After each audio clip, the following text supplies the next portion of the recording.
England के खिलाफ चौथे टेस्ट की प्लेइंग 11 से बाहर होंगे टीम इंडिया के 3 खिलाड़ी। लॉर्ड्स टेस्ट में मिली हार के बाद कोच गौतम गंभीर लेने जा रहे अब तक का बड़ा फैसला। इंग्लैंड से आखिरी दोनों टेस्ट जीतने के लिए कुछ भी कर गुजरने को तैयार हुए कोच और कप्तान। एजबस्टन में ऐतिहासिक जीत दर्ज करने वाली टीम इंडिया लॉर्ड्स में उस सफलता को नहीं दोहरा पाई। इंग्लैंड के खिलाफ टेस्ट सीरीज के तीसरे मुकाबले में शुभमन गिल की कप्तानी वाली टीम इंडिया को 22 रन से हार का सामना करना पड़ा है। इस हार के साथ ही टीम इंडिया टेस्ट सीरीज में 1-2 से पीछे हो गई। सीरीज का अगला मुकाबला मैनचेस्टर में होना है और लॉर्ड्स टेस्ट के नतीजे के बाद ये साफ है कि कुछ खिलाड़ी इस मुकाबले में नहीं खेल पाएंगे और इसमें स्टार तेज गेंदबाज बुमराह भी हो सकती है।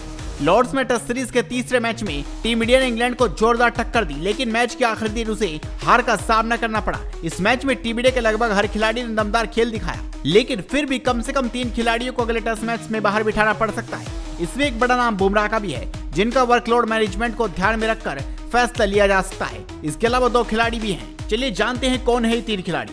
नंबर 1 करुण नायर। सबसे पहले बात करुण नायर की, जिन्होंने 8 साल के बाद इस सीरीज के जरिए टीम इंडिया में वापसी की थी। ऐसे में नजरें उन पर थी कि वो इस सीरीज में कैसा प्रदर्शन करते हैं, मगर लीड्स से लेकर लॉर्ड्स तक हर मैच में करुण नायर ने निराश ही किया। यहाँ तक कि पहले टेस्ट में डेब्यू करने वाले साई सुदर्शन को ड्रॉप कर करुण को दूसरे और तीसरे टेस्ट में भी मौका मिला, लेकिन लगभग हर पारी में शुरुआत हासिल करने के बावजूद नायर उसे बड़ी पारी में तब्दील नहीं कर पाए।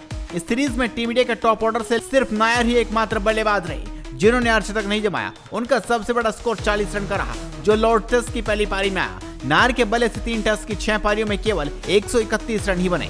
नंबर 2 जसप्रीत बुमराह। नायर का तो अगले टेस्ट से बाहर होना लगभग तय नजर आ रहा है, लेकिन नजरें बुमराह पर भी रहेंगी। टेस्ट सीरीज से पहले ही इस बात का ऐलान हो चुका था कि बुमराह इस सीरीज में सिर्फ 3 टेस्ट मैच खेलेंगे। लीड्स और लॉर्ड्स में बुमराह टीम का हिस्सा रहे, जबकि एजबस्टन टेस्ट में उन्हें रेस्ट मिला था। ऐसे में अब सवाल है कि क्या टीम इंडिया अगले टेस्ट में भी उन्हें रेस्ट देती है या नहीं। अगले टेस्ट में 9 दिन का ब्रेक है। ऐसे में क्या इस ब्रेक को उनके वर्कलोड मैनेजमेंट के लिए इस्तेमाल कर टीम इंडिया उन्हें मैनचेस्टर में उतारेगी या नहीं, इस पर नजरें रहेंगी। अगर गौतम गंभीर और कप्तान शुभमन गिल पहले से तय फॉर्मूले पर कायम रहती हैं, तो बुमराह को रेस्ट दिया जा सकता है। नंबर 3 वाशिंगटन सुंदर। एजबस्टन टेस्ट के बाद लॉर्ड्स में वाशिंगटन सुंदर के सिलेक्शन पर सवाल उठे थे। सवाल ये था कि क्या उनकी जगह मुख्य स्पिनर कुलदीप यादव को नहीं चुना जाना चाहिए था।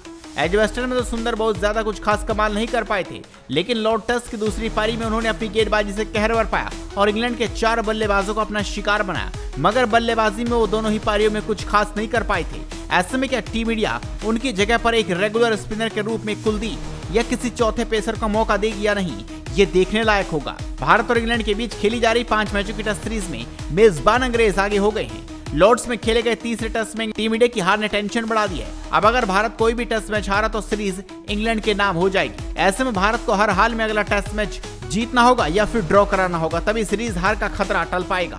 बता दें कि भारत और इंग्लैंड के बीच चौथा टेस्ट मैच 23 जुलाई से 27 जुलाई के बीच मैनचेस्टर के ओल्ड ट्रैफर्ड में खेला जाएगा। सीरीज में पिछड़ने के बाद अब टीम इंडिया चौथे टेस्ट में कई बदलावों के साथ मैदान पर उतरेगी। आप इस खबर पर अपनी राय दीजिए, इस खबर को शेयर कीजिए और जुड़े रहिए हेडलाइंस स्पोर्ट्स के साथ।